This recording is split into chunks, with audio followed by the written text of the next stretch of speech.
அண்மைச் செய்தியை காண்கிறோம். NLC பங்குகளை விற்பனை செய்யும் விவகாரம் தொடர்பாக பிரதமர் மோடிக்கு தமிழக முதலமைச்சர் விஜய் கடிதம் எழுதியிருக்கிறார்.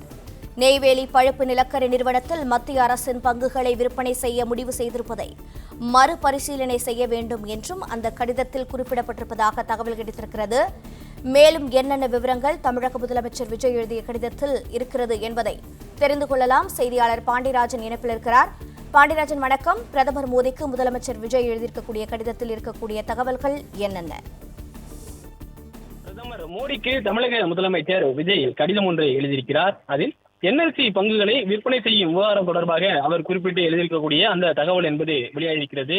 NLC பங்குகளை விற்பனை செய்யக்கூடிய அந்த விவகாரத்தை பொறுத்த வரைக்கும் நெய்வேலி பழுப்பு நிலக்கரி நிறுவனத்தில் மத்திய அரசின் பங்குகளை விற்பனை செய்யக்கூடிய அந்த முடிவை மறுபரிசீலனை செய்ய வேண்டும் என தமிழ்நாடு முதலமைச்சர் அவர்கள் அந்த கோரிக்கை வைத்திருப்பதாகவும் சொல்லப்பட்டிருக்கிறது.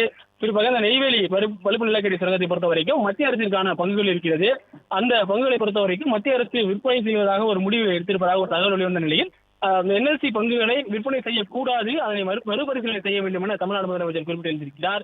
NLC இந்தியா நிறுவனத்தில் செலுத்தப்பட்ட பங்கு மூலதனத்தில் 2% அடிப்படை பங்குகள் மற்றும் 1% கூடுதல் பங்குகள் ஒதுக்கீட்டு விருப்பம் உள்ளிட்ட 3% வரையிலான விற்பனைக்கான சலுகை மூலம் விற்பனை செய்வதற்கு மத்திய அரசு எடுத்துள்ள முடிவு குறித்து தமிழ்நாடு அரசின் வருத்தத்தை தெரிவிக்கும் முகமாக இக்கடிதத்தை தான் எழுதுவதாக முதலமைச்சர் விஜய் அவர்கள் குறிப்பிட்டிருக்கிறார். மேலும் NLC இந்தியா நிறுவனத்தில் இந்திய அரசின் பங்குகளை மேலும் குறைக்கும் எந்த ஒரு முடிவையும் தமிழ்நாடு அரசு கொள்கை ரீதியாக ஆட்சேபிக்கிறது என்றும் NLC இந்தியா நிறுவனம் தனது தோற்றம், வளர்ச்சி மற்றும் தொடர்ச்சியான செயல்பாடுகள் என அனைத்திலும் தமிழ்நாட்டுடன் நிரந்தர கலந்திருப்பதால் இவ்விவகாரம் தமிழ்நாட்டுக்கு மிக முக்கியம் வாய்ந்தது என்றும் தமிழ்நாடு முதலமைச்சர் அந்த கடிதத்தில் குறிப்பிட்டிருக்கிறார். NLC இந்தியா நிறுவனத்தின் தலைமையகம் தமிழ்நாட்டின் நெய்வேலியில் அமைந்துள்ளது என்றும் இங்குதான் அதன் முதன்மையான பழுப்பு நிலக்கரி சுரங்க செயல்பாடுகளான சுரங்கம் 1, 1A, சுரங்கம் 2 மற்றும் அதன் முக்கிய நிலக்கரி சுரங்க முகப்பு சார்ந்த அனல்மின் நிலையங்கள் அமைந்துள்ளது என்றும் சுட்டிக்காட்டியிருக்கக்கூடிய முதலமைச்சர் அவர்கள் மாநில அரசு நிர்வாகத்தின் விரிவான வசதி வாய்ப்புகள், உள்கட்டமைப்பு மேம்பாடு, மறுவாழ்வு நடவடிக்கைகள் மட்டுமல்லாது தமிழ்நாட்டு மக்களின் ஒத்துழைப்புடன் மாநில அரசு வாயிலாக கையகப்படுத்தப்பட்ட நிலங்களில் பல தசாப்தங்களாக கட்டமைக்கப்பட்டிருப்பதாகவும் குறிப்பிட்டிருக்கிறார். முக்கியத்துவம் வாய்ந்த பொதுத்துறை நிறுவனத்தில் மாநில அரசுக்கு நியாயமான மற்றும் நீடித்த உரிமை உள்ளது என்றும் தமிழ்நாடு முதலமைச்சர் அந்த கடிதத்தில் குறிப்பிட்டிருக்கிறார். NLC இந்தியா நிறுவனம் என்பது வெறும் பங்கு சந்தையில் பட்டியலிடப்பட்ட ஒரு நிறுவனம் மட்டுமல்லாமல் எரிசக்தி பாதுகாப்பு, கனிம வள மேம்பாடு மற்றும் முக்கிய உள்கட்டமைப்பு ஆகியவற்றில் ஈடுபட்டுள்ள முக்கியத்துவம் வாய்ந்த தேசிய சொத்து என்பதில் தமிழ்நாடு அரசு உறுதியாக உள்ளது என்றும் தமிழ்நாடு முதலமைச்சர் அந்த கடிதத்தில் குறிப்பிட்டிருக்கிறார்.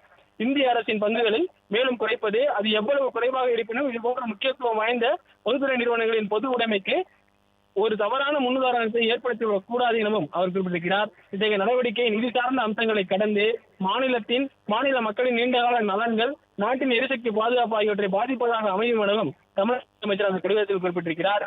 NLC இந்தியா நிறுவனத்தில் இந்திய அரசின் பங்குகள் மேலும் குறைக்கப்படக்கூடாது என்பதில் தமிழ்நாடு அரசு தொடர்ந்து உறுதியாக இருந்து வருவது என்றும் இத்தகைய பொதுத்துறை நிறுவனங்கள் குறிப்பாக பல தசாப்தங்களாக அவற்றை செயல்படுத்தி வரும் மாநிலத்தின் தொடர்ச்சியான ஆதரவோடு நிறுவப்பட்டு விரிவாக்கம் செய்யப்பட்டவை என்பதால் இத்தகைய நிறுவனங்கள் தொடர்ந்து முழுமையாக அரசின் உரிமையிலும் கட்டுப்பாட்டிலும் மட்டுமே நீடிக்க வேண்டும் என்றும் இத்தகைய சூழலில் NLC இந்தியா நிறுவனத்தின் பங்குகளை விற்பனை செய்வது தொடர்பான தனது முடிவை இந்திய அரசு மறுபரிசீலனை செய்ய வேண்டும் என்றும் தனது கடிதத்தில் கேட்டுக் கொண்டுள்ளார். மேலும் தமிழ்நாடு அரசின் எண்ணங்களையும் கொள்கை ரீதியான ஆட்சேபனைகளையும் இந்திய அரசு உரிய முறையில் பரிசீலிக்கும் என்றும் தாம் உறப்பூர்வமாக நம்புவதாகவும் அந்த பிரதமர் நரேந்திர மோடி அவர்களுக்கு இந்த கடிதத்தில் தமிழ்நாடு முதலமைச்சர் விஜய் குறிப்பிட்டிருக்கிறார். பிளே ஸ்டோர் மற்றும் ஆப் ஸ்டோரில் இருந்து பாலிமர் செயலியை QR கோடு மூலம் பதிவிறக்கம் செய்யுங்கள். செய்திகளை உடனுக்குடன் பெறுங்கள்.